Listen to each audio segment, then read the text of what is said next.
Hello बच्चों, good morning, good evening, good afternoon. मैं संजय यादव, आपका केमिस्ट्री फैकल्टी। मैं पिछले वीडियो में गैल्वेनिक सेल के बारे में पढ़ाया था और गैल्वेनिक सेल में जो लवण सेतु है उसका मुख्य कार्य है, उसका कार्य भी हमने बताया था। और गैल्वेनिक सेल पर आधारित डैनियल सेल, शुष्क सेल और लेखलांसी सेल बने होते हैं। लेकिन इन सेलों में चाहे विद्युत अपघटनी सेल हो या गैल्वेनिक सेल हो, इन सेलों के अंदर जो क्रिया होती है कुछ शब्दावलियां हैं और आज उन शब्दावलियों को जानेंगे और उसके आधार पर हम आगे बढ़ेंगे। ठीक है, तो चलिए हम स्टार्ट करते हैं। सबसे पहले हम स्टार्ट करते हैं इलेक्ट्रोड विभव। इलेक्ट्रोड विभव मतलब इलेक्ट्रोड पोटेंशियल।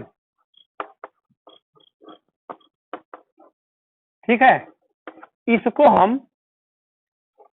कैपिटल ई से प्रदर्शित करते हैं। प्रश्न उठता है कि इलेक्ट्रोड विभव किसे कहते हैं। ध्यान से समझिएगा, रटने वाली चीज नहीं है बेटा। कलम और कॉपी उठा लीजिए और नोट भी बनाते रहिए। मान लेते हैं कि एक विद्युत कुचालक हमने पदार्थ ले लिया। ठीक है, इसमें हमने इलेक्ट्रोड लगा दिया, एक ही इलेक्ट्रोड लगा दिया। विद्युत अपघटनी सेल हम नहीं बनाना है। मान लें कि इलेक्ट्रोड किसे कहते हैं, तो एक धातु की छड़ लगा दिया, एक इलेक्ट्रोड सिंगल इलेक्ट्रोड।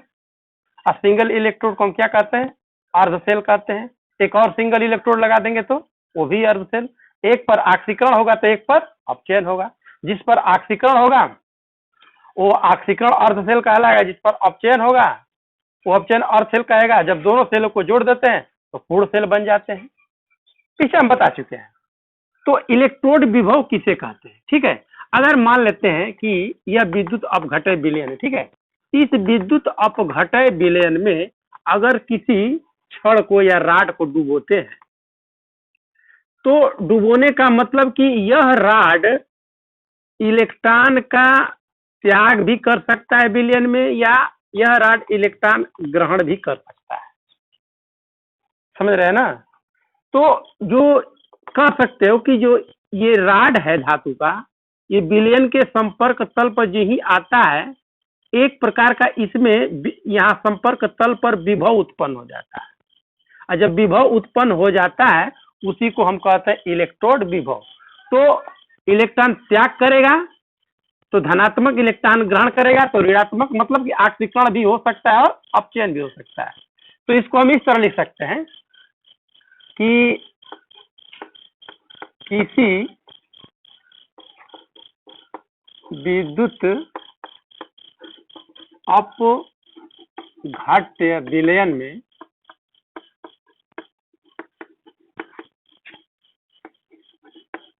धातु की छड़ निज या डुबोने पर छड़ डुबोने पर इलेक्ट्रोड, इलेक्ट्रोड का मतलब धातु की छड़, इलेक्ट्रोड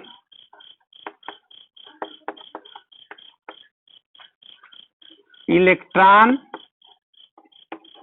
त्याग या ग्रहण करते हैं, जिसे इलेक्ट्रोड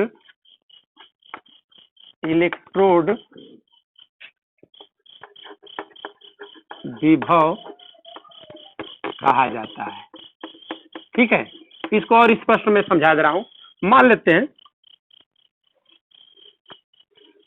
तीन हम विद्युत कुचालक पदार्थ ले रहे हैं। ठीक है, इसको ध्यान में समझिएगा एक विस्तृत तरफ से। एक इसमें हमने राड लगा दिया, इसमें विद्युत अपघटय पदार्थ डाल दिया। ठीक है, इसमें भी एक राड लगा दिया, इसमें विद्युत अपघटय पदार्थ डाल दिया, इसमें भी एक राड लगा दिया, इसमें भी विद्युत अपघटय पदार्थ। तो रॉड का मतलब इलेक्ट्रोड, यह इलेक्ट्रोड है, ये क्या है, इलेक्ट्रोड है जो धातु की बनी होती है, ठीक है। तो ये विद्युत अपघटय विलयन में हम डाल रहे हैं, तो यह क्या कर सकता है बेटा कि यह इससे धातु से विलयन में इलेक्ट्रॉन त्याग कर सकता है। तो जहां पर इलेक्ट्रॉन त्याग करेगा मतलब यम, यहां पर लिख दे रहे हैं यम यन, यहां पर यम यन प्लस इलेक्ट्रॉन त्याग कर रहा है, ठीक है। ये भी हो सकता है कि ये धातु के आयन से यह इलेक्ट्रोड इलेक्ट्रॉन को ये ग्रहण कर सकता है, ये क्या कर सकता है, ग्रहण ये कर सकता है। तो ये ग्रहण कर सकता है, ठीक है, इलेक्ट्रॉन को ये ग्रहण कर सकता है। और ये क्या होगा कि कुछ ऐसे भी इलेक्ट्रोड होते हैं कि विद्युत अपघटय विलयन में डालोगे ना ही इलेक्ट्रॉन का त्याग करेगा और ना ही इलेक्ट्रॉन का ग्रहण करेगा। तो अगर मान लेते हैं विलयन में इलेक्ट्रॉन का ये त्याग कर रहा है, ठीक है, तो इलेक्ट्रॉन का त्याग करने का मतलब क्या, ऑक्सीकरण, यहां पर लिख दे ऑक्सीकरण। तो ये ऑक्सीकरण इलेक्ट्रोड हो गया, इलेक्ट्रोड। मान लेते हैं यह इलेक्ट्रॉन विलयन से ले रहा है धातु इलेक्ट्रोड, तो ये क्या कहेंगे, अपचयन इलेक्ट्रोड कहेंगे, इसको हम कहेंगे अपचयन इलेक्ट्रोड। अगर ना ही ये इलेक्ट्रॉन ग्रहण कर रहा है ना ही विलयन में त्याग कर रहा है, तो इसको कहते हैं शून्य, ये कहलाएगा शून्य इलेक्ट्रोड, शून्य इलेक्ट्रोड। तो फटाफट इसका स्क्रीनशॉट ले लीजिए, इसके बाद हम आगे बता रहे हैं। अगला है मानक इलेक्ट्रोड विभव, ये परीक्षा में इसकी परिभाषा भी पूछा है, स्टैंडर्ड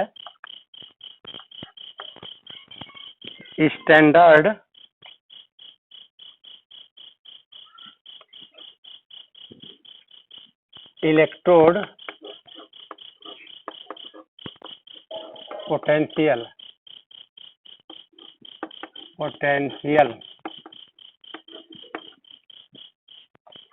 इसको हम शॉर्टकट में यस ई पी भी कह सकते हैं, स्टैंडर्ड इलेक्ट्रोड पोटेंशियल, ठीक है। इसको हम प्रदर्शित करते हैं ई नॉट से, किससे प्रदर्शित करते हैं, ई नॉट से। इलेक्ट्रोड विभव को किससे प्रदर्शित किए थे हम, ई से केवल, ठीक है। कुछ नहीं है, जो इलेक्ट्रोड विभव की परिभाषा है वही इसकी भी परिभाषा है, अंतर बस इतना ही है कि शर्त लगा करके परिभाषा दी गई है, ठीक है। वो शर्त है क्या, उसी तरह परिभाषा लिख सकते हैं। जैसे मान लो यह विद्युत कुचालक कांच का या बैकलाइट का हम बर्तन है, इसमें हमने इलेक्ट्रोड डुबा दिया, ठीक है, इसमें हम विद्युत अपघटय पदार्थ भर दिए। तो इसमें हम विद्युत अपघटय पदार्थ भरेंगे तो उसकी मोलर सांद्रता एक मोल प्रति लीटर की या 1 मोलर सांद्रता होना चाहिए, इससे अधिक नहीं होना चाहिए, ठीक है। तो और इसका टेम्परेचर कितना होना चाहिए भाई, इसका टेम्परेचर भी 298 केल्विन, या इसको हम लिख सकते हैं 25 डिग्री सेल्सियस ताप होना चाहिए। बात रही दाब की, तो दाब भी 1 एटीएम होना चाहिए, या हम इसको कह सकते हैं 1 बार के बराबर, शर्त देकर के। तो परिभाषा हम क्या लिख सकते हैं, लिख सकते हैं यही, किसी धातु की छड़ को, अब विद्युत अपघटय नहीं लिख रहे थे, लिख दे डुबोने पर, धातु की छड़ को 1 मोलर सांद्रता के विलयन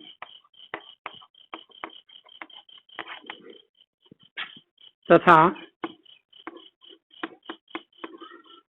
298 केल्विन ताप तथा एक बार या एक एटीएम दाब पर, डुबोने पर जो विभव उत्पन्न होता है उसे स्टैंडर्ड इलेक्ट्रोड पोटेंशियल कहते हैं, मतलब मानक इलेक्ट्रोड विभव कहते हैं। बात समझ में आ रहा है? ये बिल्कुल शर्त के अनुसार है। एक मोल सांद्रता होनी चाहिए, टेम्परेचर इतना होना चाहिए, 25 डिग्री सेल्सियस होना चाहिए, ठीक है, और एक वायुमंडलीय दाब या एक बार होना चाहिए, ठीक है ना। स्क्रीनशॉट ले लीजिए। इसके बाद हम देखिए यहाँ पर मानक हाइड्रोजन इलेक्ट्रोड है। अगला टर्म था टॉपिक मानक हाइड्रोजन इलेक्ट्रोड। जैसे मान लेते हैं किसी इलेक्ट्रोड का इलेक्ट्रोड पोटेंशियल ज्ञात करनी है। ये मान लेते हैं कि चावल है, दाल है, चीनी है, किसी दुकानदार के पास जाते हैं तो बाट के माध्यम से उसको हम तौल लेते हैं, ठीक है। तो आखिर में किसी भी इलेक्ट्रोड का इलेक्ट्रोड पोटेंशियल हम कैसे ज्ञात करेंगे?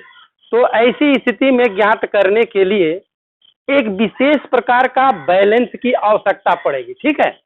तो एक विशेष प्रकार की जब बैलेंस की आवश्यकता पड़ेगी तो वो बैलेंस कैसा होना चाहिए? उसका इलेक्ट्रोड पोटेंशियल शून्य होना चाहिए। जैसे तराजू है, हम तोलते तो कहते हैं कि देखते हैं कि फसगा नहीं ना है, बैलेंस है ना। तो बैलेंस पर रख करके किसी भी वस्तु को हम तौल सकते हैं। ठीक इसी प्रकार अब यहाँ पर देखें तो एक प्रकार का जो मानक हाइड्रोजन इलेक्ट्रोड है, एक प्रकार का बैलेंस है, तराजू है। किसी भी इलेक्ट्रोड का इलेक्ट्रोड पोटेंशियल या मानक अपचयन विभव ज्ञात करने का एक बैलेंस है, और वो बैलेंस का इलेक्ट्रोड पोटेंशियल 0 माना गया है। तो प्रश्न उठता है कि इलेक्ट्रोड पोटेंशियल ये मानक हाइड्रोजन इलेक्ट्रोड आखिर में बनाते कैसे? तो मानक हाइड्रोजन इलेक्ट्रोड बनाने के लिए अब एक आप लोगों के बात दिमाग में आएगी, अरे यार ये हाइड्रोजन, मानक हाइड्रोजन क्या कोई मेटल है? जी मेटल नहीं है, लेकिन ऐसा तरकीब से बनाया गया है कि यहां पर देखो ये प्लेटिनम है, पीटी है, पीटी का ये फाइल है, इसको पणिका कहते हैं हिंदी में। तो देखो यह यहाँ पर एक कांच का हम नली ले रहे हैं, ठीक है, इसकी हम व्याख्या कर रहे हैं। ये कांच की ये नली, इस कांच की नली में ये कापर की छड़ है, यहां तक ये कापर की छड़ है, कापर की छड़ है, और कापर की छड़ को यहां पर देख रहे हैं आप, ये पारा है Hg, ठीक है। पारा में डुबो करके यहां पर इससे कनेक्टिविटी कर दी गई है, ये प्लेटिनम के फाइल से कनेक्टिविटी कर दी गई है। और इसमें जो विद्युत अपघटय पदार्थ लिए हैं, 1 मोलर सांद्रता का ये HCl है, 1 मोलर सांद्रता के, ठीक है। और टेम्परेचर हम 298 केल्विन या क्या कर सकते हैं 25 डिग्री सेल्सियस लेते हैं, जो स्टैंडर्ड टेम्परेचर माना जाता है।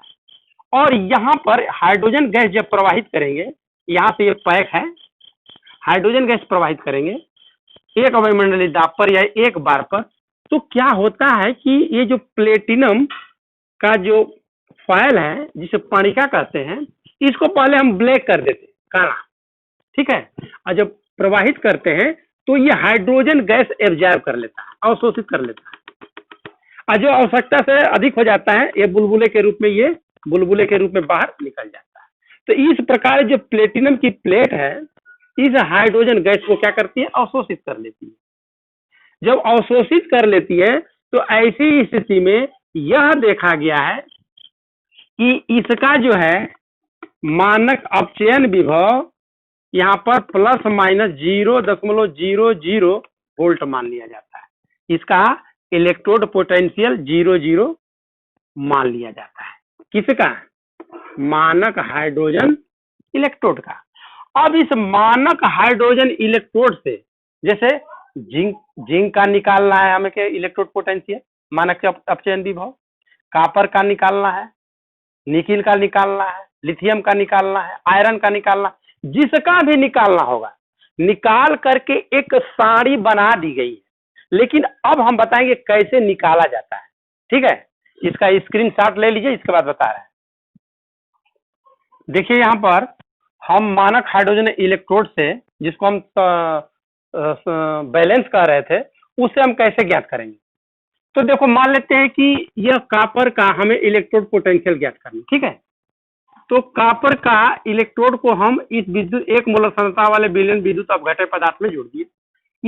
सारी यहाँ पर जेडीएन है, हम कॉपर इसको बोल दिए, इसके बाद कॉपर का भी बताएंगे।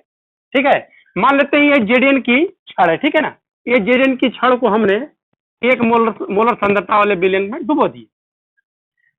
तो जब हम तो जानते हैं कि इसका जो इलेक्ट्रोड पोटेंशियल क्या है, 0 होता है। जब इसको हम जोड़ते हैं और यहाँ लवण सेतु से कनेक्टिविटी कर देते हैं, तो एक स्वतः रासायनिक ऊर्जा विद्युत ऊर्जा में परिवर्तित होती है।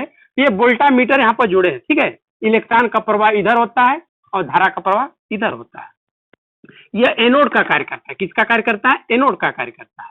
तो यहाँ पर देखें, अब ये जो है, ये वोल्टामीटर, ये धनात्मक, ये इधर भाग रहा है। तो यहाँ पर देखा गया कि 0.76 वोल्ट के इधर ये भगता है, ठीक है। तो यह एनोड की कार्य करता है। एक सूत्र है कि cell naught is equal to E cell ना, यहाँ ई सेल न लिखे, E cathode, cathode minus E anode naught, ठीक है। तो ई सेल नॉट का मतलब इसको हम कह सकते हैं EMF, इलेक्ट्रोमोटिव फोर्स, विद्युत वाहक बल। कभी कभी सवाल में निखिल दो कैथोड और एनोड का दोनों का मान दे देगा और कहेगा कि EMF ज्ञात कीजिए। तो EMF ज्ञात करने के लिए आप इसी सूत्र का प्रयोग करेंगे। जैसे यहाँ पर देखो, हम EMF इसका हम ज्ञात कर रहे हैं, किसका? जेडीएन का, या इलेक्ट्रोड पोटेंशियल ज्ञात कर रहे हैं। तो ज्ञात करेंगे तो देखो बेटा, ये कैथोड, इसका मतलब कि यहाँ पर एक चीज और बता दें कि जो हाइड्रोजन इलेक्ट्रोड है, यह एनोड का भी कार्य करता है और कैथोड का भी कार्य, ऑटोमेटिक। अगर कोई इलेक्ट्रोड एनोड है तो यह कैथोड का कार्य करना शुरू कर देगा। तो यह एनोड का कार्य करेगा। किसका? एनोड का। तो ये किसका कार्य करेगा भाई? कैथोड का। बात समझ में आ रही है ना। अगर कोई ऐसा इलेक्ट्रोड हम ले लें जो यहाँ पर एनोड का कार्य करे, ये कैथोड का कार्य करे, तो यहाँ यह जो है भी है एनोड का करना शुरू कर देगा। विपरीत होता है, याद रख लेना। तो मान लेते हैं कि यहाँ पर ये कैथोड कौन है भाई? ये हाइड्रोजन मानक इलेक्ट्रोड विभव है। कैथोड का हमेशा मान इलेक्ट्रोड पोटेंशियल 0 होता है, तो यहाँ पर हमने 0 रख दिया। माइनस एनोड है, एनोड का हम ज्ञात किए तो कितना आया है? 0.76 वोल्ट। तो कितना आएगा इसका मान? कितने आएगा? ये कैथोड है, कैथोड का यहाँ पर ये 0 है, ठीक है। ये एनोड है, तो अब इसमें से नहीं घटेगा तो ये माइनस में आएगा, 0.76 वोल्ट, ठीक है। अब देखो, इसी के स्थान पर अगर मान लेते हैं कि हम कॉपर ले लेते हैं, इसी के स्थान पर हम ये कॉपर की छड़ डुबो दिए, Cu, ठीक है। और यह कैथोड का कार्य करना शुरू कर दिया। तो कैथोड का कार्य करेगा तो ये क्या करेगा भाई? ये एनोड, ऑटोमेटिक एनोड बन जाएगा, एनोड का कार्य करेगा। इसका हैसियत यही है। तो जब एनोड का कार्य करना शुरू कर दिया, तो अब क्या होगा कि इलेक्ट्रॉन की प्रवाह यहाँ पर इलेक्ट्रॉन की प्रवाह हो गई और धारा की प्रवाह इस तरह हो गई, उल्टा हो गई, ठीक है। तो अब देखो, अब इसका देखा गया कि जो वोल्टामीटर है, यह क्या बतला रहा है? यह बतला रहा है, अब ये जो यहाँ पर ये न्यूट्रल पॉइंट यहाँ पर माना जाता है, अगर इधर जाता है तो प्लस, इधर आता है तो माइनस, ठीक है। तो ये न्यूट्रल पॉइंट से इधर की तरफ 0 माइनस आता है, माइनस 0.34 वोल्ट ये बतलाता है इधर के तरफ, न्यूट्रल पॉइंट के। तो अगर इसका कॉपर का, ये तो हमने जेडीएन का निकाला, इसका निकाला जेडीएन का, ये हमने निकाला। अगर कॉपर का निकालना होगा, कॉपर का ई नॉट इजिकल टू, तो इसी तरह कैथोड, कैथोड कौन है भाई, ये है, और कैथोड का मान ये कितना आ रहा है, -0.34, ठीक है, ये माइनस में है, अब माइनस होता ही है, इसका कितना हो जाएगा, ये नोट की तरह कार्य करे तो 0, तो कितना आ जाएगा, +0.34 वोल्ट। तो इसी तरह इलेक्ट्रोड, ये मानक हाइड्रोजन इलेक्ट्रोड से हर एक धातु का इसी तरह इस विलयन में रख करके इलेक्ट्रोड पोटेंशियल निकाला गया है, और निकाल करके एक सारणी बनाई गई है जिसका नाम है विद्युत रासायनिक श्रेणी। अब उस विद्युत रासायनिक श्रेणी का नेक्स्ट वीडियो में हम चर्चा करेंगे, और मैं आशा करता हूं कि यह वीडियो आप लोगों को जरूर समझ में आया होगा। अगर कोई दिक्कत हो बेटा तो कमेंट्स बॉक्स में कमेंट कर सकते हैं, और सब्सक्राइब जरूर कीजिए, लाइक जरूर कीजिए। धन्यवाद।